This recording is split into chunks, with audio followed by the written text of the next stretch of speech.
This is Mauro from the Clarion Project, and I want to give some perspective about the conference that everyone is talking about in Warsaw right now. The media is focusing on Iran. Iran has been threatening to, quote, retaliate against Poland for hosting this summit of many different countries, obviously to talk about the situation in the Middle East, but specifically Iran. But while all the media focus has been on Iran, something else has been happening. You see, as panicked and as angry as the Iranian regime is, the Palestinian Authority is just as panicked. And when you look at their statements, it's because they are characterizing this summit as a giant step forward in the peace process towards bringing the Arab world and Israel into a state of peace, which for them, as well as for the Muslim Brotherhood, Iran, Qatar, Turkey, and the other countries condemning the summit, is actually a bad thing. Peace is a bad thing to them. So 10 Arab countries are participating in this conference. The Palestinian Authority demanded that they pull out, and these 10 Arab countries ignore the Palestinian Authority and are participating in these talks. To understand why the Palestinian Authority is panicking so much, you have to understand a pattern that has emerged just over the past year. So, for example, in April of last year, the Saudi Crown Prince, MBS, actually said that the Israelis have a right to their own homeland just like any other people. That's essentially recognizing the state of Israel. Never happened before from the Saudis and many other countries in the Middle East. And in May of last year, the government of Bahrain defended Israel when Israel struck at Iranian-backed terrorists, saying that Israel, just like any other country, has a right to self-defense. And since then, Israeli officials have actually visited Bahrain, and Bahrain defended Australia just in December, when the Arab League condemned Australia for recognizing Jerusalem as the capital of Israel.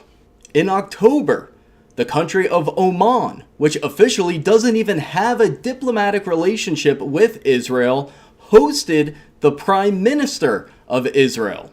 And the government of Oman said, maybe it's time to treat Israel like the other states in the region. Again, essentially recognizing Israel's right to exist. And over the past year, Israeli officials have visited the United Arab Emirates. And there are reports out there that there are plans underway for the Prime Minister of Israel to visit Morocco as well in the coming months. Egypt's government is openly more pro-Israel than ever. The Kurds, who are pro-Israel, are rising in the region and being appreciated as an American ally. And more intellectuals and people of influence throughout the Muslim world are speaking up and saying we just need to recognize reality, that Israel exists, and move towards peace.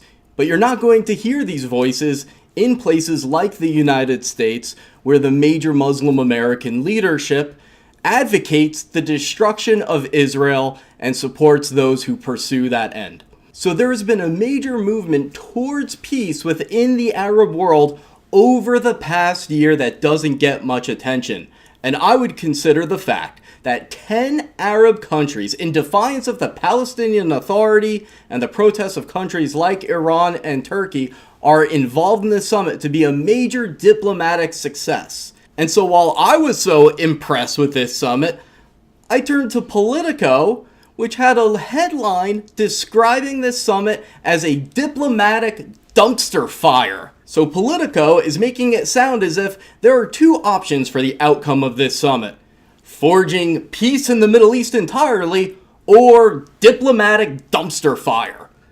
But if we actually look at this objectively, we'll come away with a lot of optimism and say it's amazing that dozens of countries have come together to talk about Middle Eastern security, and the fact that 10 Arab countries under intense pressure and intense threats of retaliation from Iran, Turkey, the Muslim Brotherhood, and other jihadists still chose to participate is an amazing success. And so we can end this week with a lot of optimism, and the Europeans should recognize that the future lies with the Arab countries that oppose Iran and not the bloc led by Iran.